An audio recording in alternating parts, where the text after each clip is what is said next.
আমি সরি, আসলে আমার এরকম পবিত্র একটা রাতে এরকম মদ্যপান করা আমার ঠিক হয়নি, মানে ড্রিঙ্ক।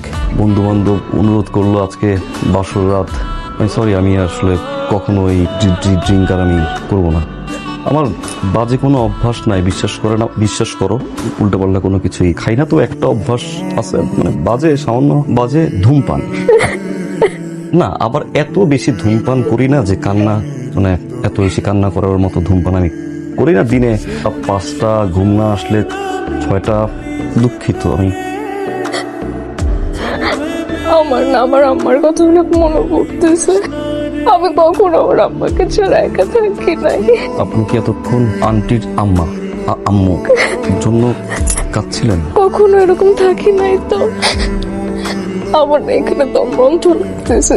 না, দম বন্ধ হওয়াটা স্বাভাবিক, অস্বাভাবিক কিছুই না। একটা খাটের উপরে এতগুলো ফুল দিয়ে, তার উপরে নেই কোনো দরজা। না, আমার কথা অনেক মনে হচ্ছে আমার। আমি তো আপনার আমার ভালো লাগতেছে না এখানে। আমার দম বন্ধ হয়ে আসতেছে। আমাকে আমার আম্মার কাছে নিয়ে যান। ঠিক আছে, আমার না লাগাটা খুব স্বাভাবিক। এখন তো আসলে অনেক রাত। আমরা কালকে সকালে, আমি আপনাকে খুব সকালে দিয়ে আসি। এখন করা যাবে না। এখন আসলে অনেক রাত, তো বাহিরে অনেক গেস্ট, সবাই কি ভাববে। আমি কালকে খুব সকালে আমি আপনাকে আন্টির কাছে, মার কাছে দিয়ে আসি। কালকে? জি, কালকে সূর্য ওঠার সঙ্গে সঙ্গে। সত্যি?